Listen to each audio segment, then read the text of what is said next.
The following program was provided by an independent producer solely responsible for its content. The opinions expressed do not necessarily represent the views of this station, its staff, board of directors, or underwriters.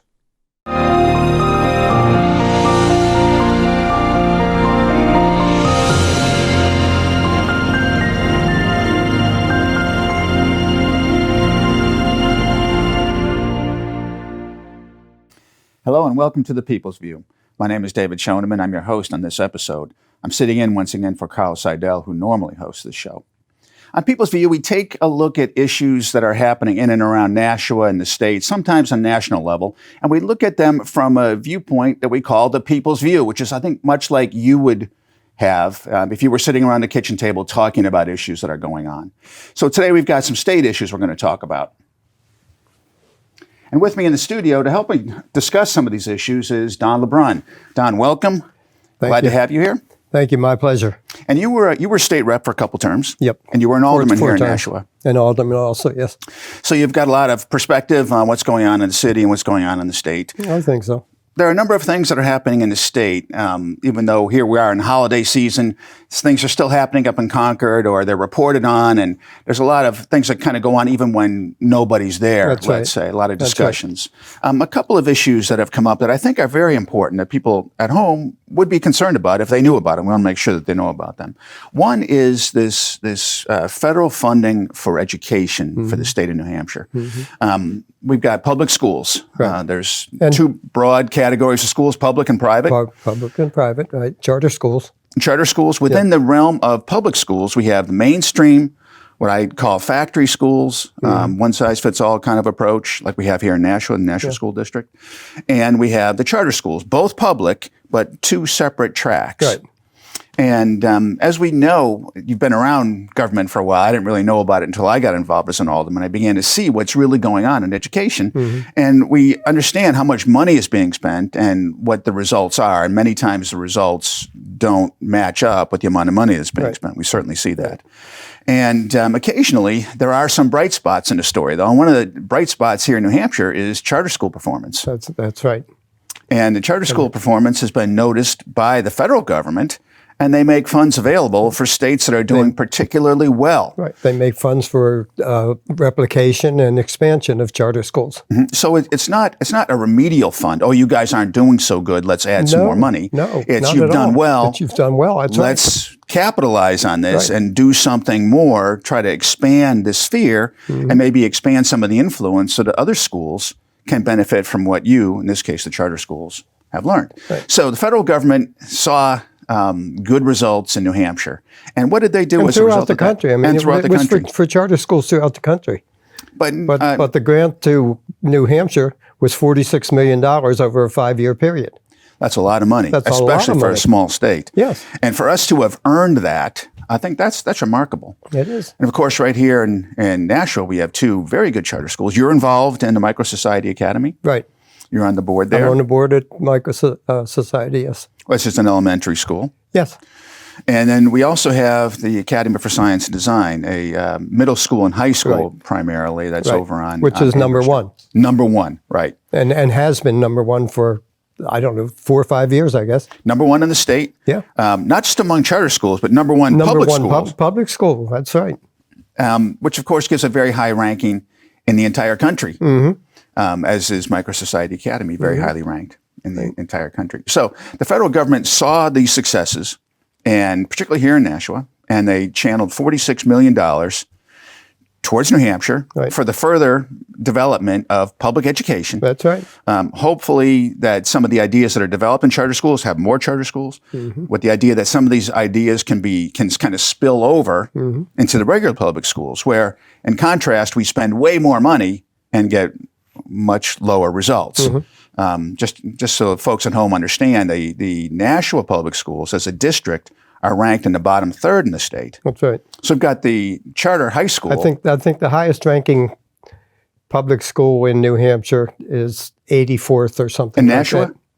It's one of the schools in Nashua, yes. Okay, the highest ranking Nashua school is 84th in the state? Something like 84th, yeah. Okay. Whereas, of course, the highest ranking charter school is Number one. Number one, and among the best in the country. Right. And you know, it's not to boast about the charter school being the better education. Right. It's about educating the kids. Right. About educating our children. It doesn't matter what school they go to if they're getting the proper education. Exactly. And obviously, they're getting a better education in the charter schools than they are in your regular public schools. Right. For whatever reason, whether it's the quality of the teachers, whether it's financially, whatever it is, results are results. And if a school is ranked number one, they're educating the children. They're giving them proper education so that they can go forward in life. Right. And that's what's important. And one of the limitations in charter school is that there's only so many seats allowed. Right. And right now, there's a waiting list to get into Academy for Science and Design. And they do not discriminate in any way. It's done simply by a lottery, first come, first serve. There is no discrimination, and that's a myth that has gone around for so many years. Yes. It's just an excuse for the unions to discriminate or hate the charter schools. And we that's don't all want it's that. about. It's envy, it's greed, it's jealousy. That's all it is. Yeah, they don't like They to cannot see compete with the charter schools. Right. So they don't want to compete with anybody. Right. So what the legislature did was to vote down taking the $46 million federal money with no strings attached. But since the Democrats are in the majority, they voted it down. They decided not to take the money. Right. So here's $46 million federal grant to improve education, Right. to expand the number of charter schools so that some of the folks, kids that are on the waiting list, remember, kids that are on a waiting list to get into a charter school are on a waiting list to get out of the regular public school. That's correct. That's where they're at. That's correct. So trying to get more of these kids into the seats they want to be in so they can have a better life. Right. And we can create, put Nashua on the map nationally, even more so than it already is, for high quality public education. It all sounds good until the state legislature says, no thanks, we don't want your free money. We don't want the $46 million because we don't want to improve education. What's the deal? You know, I wish I knew what the deal was. What it amounts to is we have no representation here in Nashua. Our representation is strictly party line. The unions are against charter schools. All the Democrats vote according to the party lines. Yeah, there's a real issue with this. We were talking about it. I think I was talking with Doris Hohensee when she was on the show recently, or maybe School it board was member, yeah. school board member, Right. And with Paula Johnson. Paula Johnson, by the way, is Paula, the newly elected school board member, Right. the only one on that new board who has not taken money from the teachers union. So how are we to expect really unbiased, fair government that's good for the folks at home sitting around a kitchen table who want their kids to get a good education? But what kind of people deliberately deny children a better education? What kind of person is that? Well, I hate to speculate. That's a sick puppy. Yeah. Well, you said earlier that you think it's based on envy and hate, and I have to agree with you. It is. I mean, you know, this is not anything new. When I was in the legislature, it was the same thing. I mean, we can go back to 2010, 11, 12, 13. It was the same thing. They hated charter schools back then. Right. There's a different reason for their hate every time something comes up promoting charter schools. Sure. They come up with a different reason not to promote it. Yeah, one of the reasons, of course, you cited earlier was that they discriminate. Right. And that's not true. That's a myth. They don't. Another reason is that they don't take special ed. That, too, is a myth. That's a myth. You myth. know from Absolutely. your involvement on Microsociety Academy that if a kid comes in, he's got an IEP or anything like that, you accommodate those. They go by the lottery. The next one in line is the one that comes if they've got disabilities of any kind. They cannot discriminate and say, oh, we'll skip that one and go to the next one. Right. That child comes in. Right. So these myths to try to target charter schools as not being best for the folks at home is completely false. That's absolutely and these schools provide an opportunity for kids to get out from where they're at to have a better future, really. And here the legislature has rejected this $46 million. Again, this is for public schools. for public schools. Yeah. But we should point out that the charter schools are generally speaking non-union. They have a much leaner. They're educating kids for less than 50% of the money. I know that's that goes to the education of a regular public school student. Right. It's like $15,000. The charter schools are doing it the same thing, a better education, for less than $7,000. Right, and that's per pupil per year. Yes. Yeah, it's a huge difference. So not only are the students Originally, their served, complaint was that when a child left the regular public school and went to the charter school, that they were afraid the money would go with them, and the public school would lose that money. That's not true. well, we know that most of the public school money that winds up in Nashua comes from local taxes, not from the state. That's right. So there is state money that goes to those students in the charter school. Yes. And it's like $7,000 per year. Yeah. The charter schools, by the way, don't get any money locally. There's no money locally. It's only state money. But the local public school, even as Nashua's enrollment has gone down, as performance stays very low, there's always more and more money. More and more money poured into this. They're educating less kids, but costing more. Right. So I think it's good money after bad. That's not even economics 101. No, and I think the folks at home sitting around the table should ask themselves, why are we continuing to have high property taxes that goes to education, where here is federal money? Granted, it's federal taxes that ultimately make that up. Yeah, it's still tax dollars. Of course. There is no free money. No, there's no free money. But it's $46 million infusion into the state of New Hampshire that would benefit people right here in Nashua. And that's over a period of 5 years. That's not all at once. Okay. But over a period of 5 years, it's a So it's significant amount of basically money. $9 million a year. Yeah, that's a lot of money. That's a lot of money. That's a lot of money. And so what can folks at home do about this? What should they do? Should they contact the representatives? Have to contact the representatives, and I'll be honest with you, the only way I can say it is it probably won't do any good, because these people vote in lockstep. Yeah, they do. What the unions and the party tells them to vote on is what they vote on. So what people at home... It's almost like they don't have a mind of their own. Well... And I hate saying things like that. But it's... That's the picture that's out there. That's right. The facts bear it out. Yeah, the facts bear it out. Yeah. So, we often hear the phrase, well, elections have consequences. And I think people at home need to understand that local elections have consequences. Yep. And that if people at home are not happy with the fact that we're turning down federal aid for education in the state of New Hampshire, that they should think about who they're going to elect to these offices come next year for the state. Certainly locally, too. My fear is if you were to go out onto the street, like you see on television sometimes, these roving reporters. Right. My fear is if you went out on the streets of Nashua and tried to talk to people about this, most of them wouldn't know anything about it. Well, that's why we're doing the show. One of the reasons because they're not getting involved in what their government is doing. I've noticed, right, they're not. They're not. I no longer subscribe to the Telegraph. I don't want to bash the Telegraph. I do still subscribe to Union Leader. But that belongs on the checkout counter in the supermarket. Yeah, it does. Occasionally, though, for whatever reason, maybe the Telegraph is trying to sell more subscriptions, we do get the Telegraph again. And I can look at the Telegraph and Union Leader in the same day, and I see very different coverage of really one event. I mean, this is one state or one city, and I see what Telegraph says is going on in Nashua or what's going on in the state, what Union Leader says, and they're really two different things. So if someone were to only read one or the other, in particular, if you're only to read the Telegraph, I think you're missing out on a larger picture of what's going on in the state. And I'm not sure how thoroughly this $46 million rejection was covered in the Telegraph. Maybe it was, but I don't know. It was barely covered anywhere. Even on the television, on the news channels and whatnot, it was like a 5-6 second announcement that they had rejected it. Yeah, well, I think it's reprehensible that we do that. It is. I'm not all for taking free money, because there is no such thing as free money. As you pointed out, there's no such thing as free money. But here we have an opportunity really to enhance education for the children in the state. I've got a 3-year-old at home. This is the most important thing that we can do for our citizens. I agree. Educate the kids.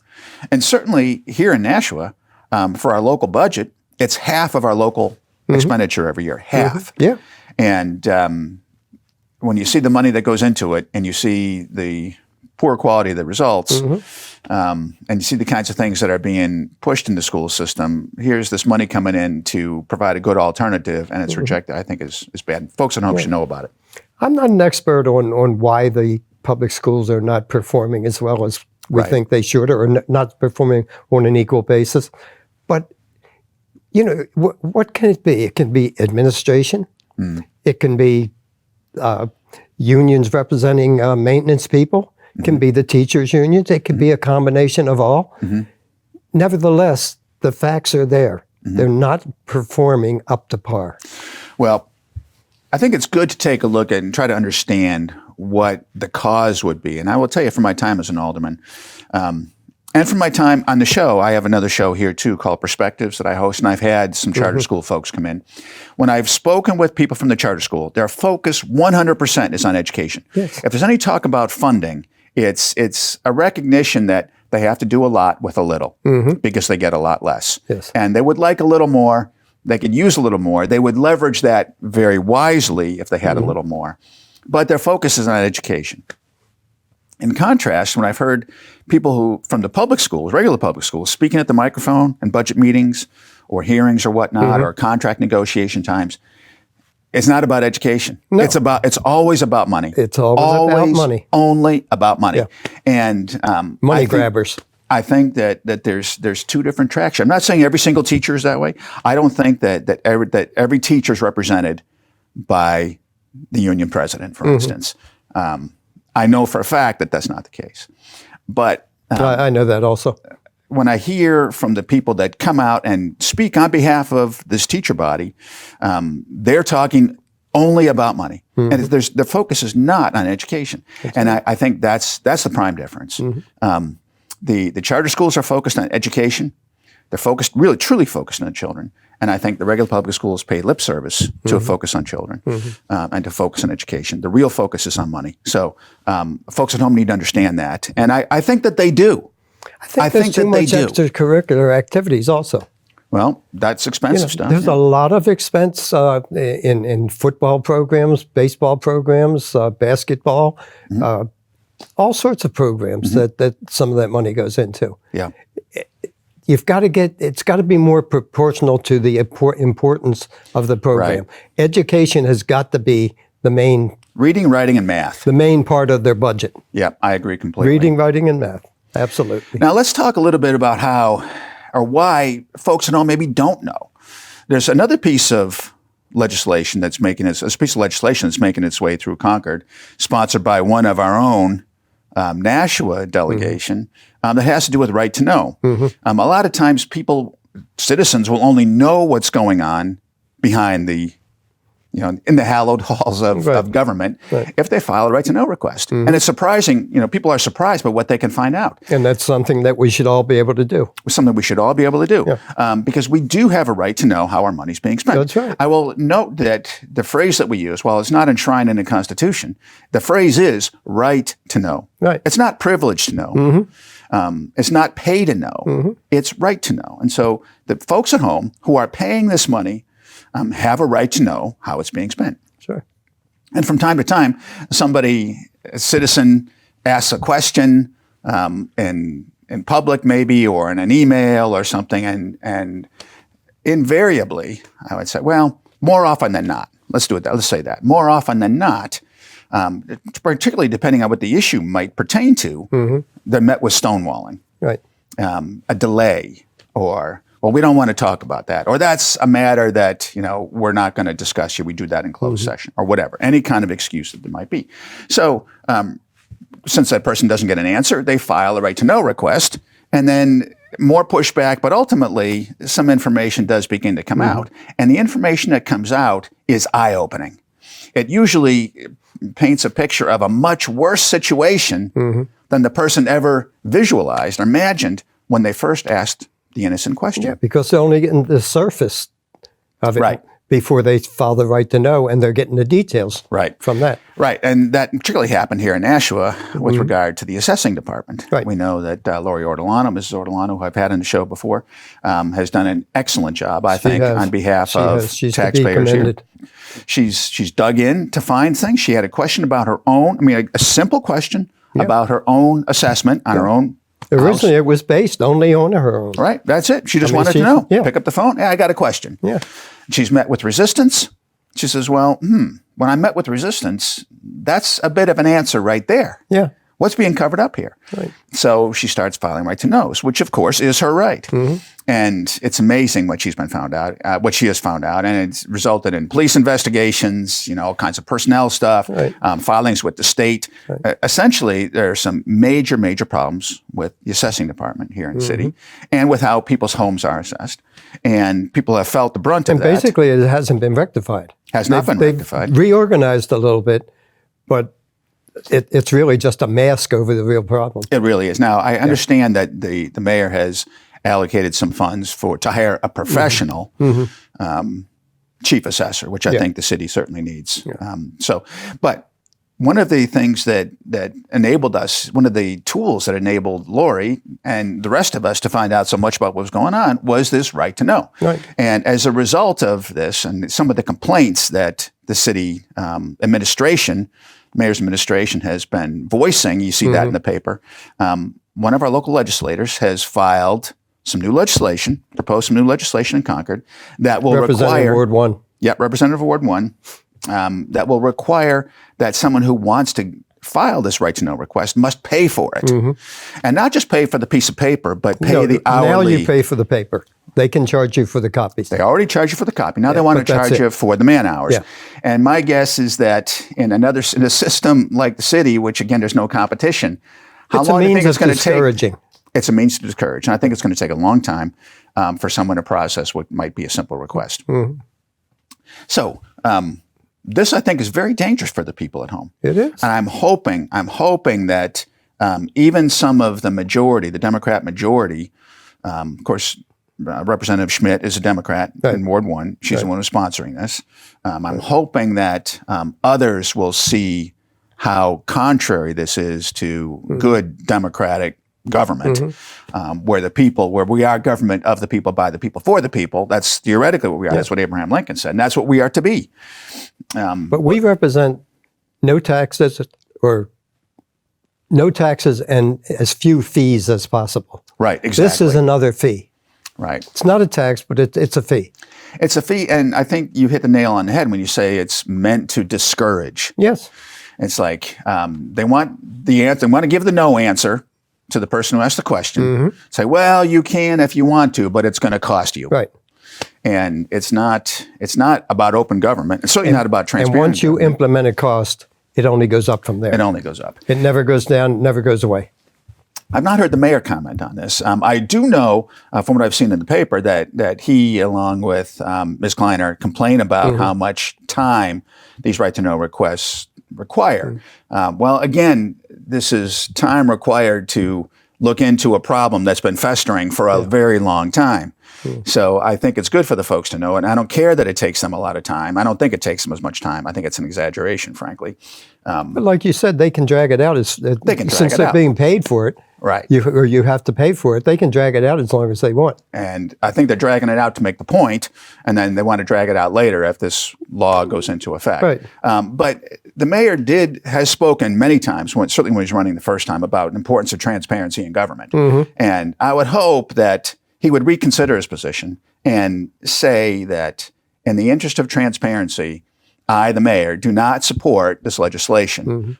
Granted, he's not in Concord, but he can lobby in Concord. Of course he And he can. can certainly lobby with He's in Concord all the time. He goes up to testify. All right. Well, I think that it'd be wise for him. It'd be good for the city. And it would be certainly in the fair interest of transparency, which is what he's claimed to be all about, to make sure that this law doesn't pass. But you have to wonder what precipitated her to submit this.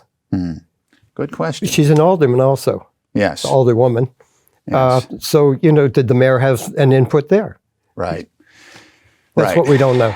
Right. We don't know that. But we do know from the articles that I've read that the administration has complained about the workload. I think what they really mean to complain about is they got caught. But part of the reason for the workload is because, and you mentioned Ms. Kleiner, very nice lady. Of course. But she was thrust into something that she knows nothing whatsoever about. Right. That's not fair. No, it's That's not fair. Not fair to Absolutely her. not No. fair. But it takes longer for someone who is not familiar with what they're doing, trying to learn on the job. It takes longer for them to do the job. And it impedes actually learning the job. Right. That's true. And I think that if the mayor has put in the budget a request for a professional assessor, chief assessor, I imagine that was certainly with cooperation, probably with the lobbying by Ms. Kleiner. I'm guessing, I'm surmising here. So I think that's good. I'm glad that if she's pushed for that she has. And I'm glad that the mayor has listened to that if that's what happened, because that's what we need. The assessing department is critical to how a city's run. I mean, it's the entire income section of city government. As far as I know, the crux of the problem still lies within the assessing department. There was nothing done to eliminate that. Yeah. So that individual that caused the entire problem is still there. Right. I haven't heard any differently. No, I haven't either. I think that's probably the case. Clearly, there are issues there. And we're only having this conversation because of Mrs. Ortolano pursuing her right to know request. Right. And according to the legislation. Back to the subject. We do. But according to the legislation that is being proposed here, Mrs. Ortolano might have been discouraged from pursuing this, and then we wouldn't know at all. Right. And I think that something that is wrong, that's going on, mismanagement that's happening, and discrepancies between similar homes and different assessment levels would be continuing. And it only came to light because of the reassessment, citywide reassessment we had, that resulted in a lot of people's taxes going up and what appeared to be arbitrary, and in fact turned out to be kind of arbitrary. And what's going to come out of this is there's going to have to be a reassessment eventually, right? Which costs money, right? So there's money wasted, and then more money that has to be poured into the situation, right? Because it wasn't done right to start with. Right. So two important things. We want to follow what's going on with the public education funding from the federal government. We want to follow what's happening. That's been tabled. I don't know if we mentioned that or not. It's been tabled, so it's stopped for the time being. So for the time being, it's stopped. It has to be brought off the table in order to have discussion. Okay. And then ultimately a new vote on it. And then the second thing is, of course, this right to know legislation. We're going to watch that closely. That's just proposed at this point. It hasn't been assigned a committee or anything like that. Yeah. Two important things that affect folks at home that they should know about. Absolutely. Don, we're out of time. I want to thank you very much for coming in today. It's always a pleasure. You, David. And time goes very, very quickly. Time went very, very quickly. It does. So thanks for coming in. I want to thank you folks at home, too, for tuning in. I'm here with Don LeBrun, former state representative. I'm a former alderman, and Don was a former alderman, too. We're bringing to you some common sense perspective on what's going on in Concord that affects you and your tax dollars. Thank you for tuning in, and we'll see you next time. The preceding program was provided by an independent producer solely responsible for its content. The opinions expressed do not necessarily represent the views of this station, its staff, board of directors, or underwriters.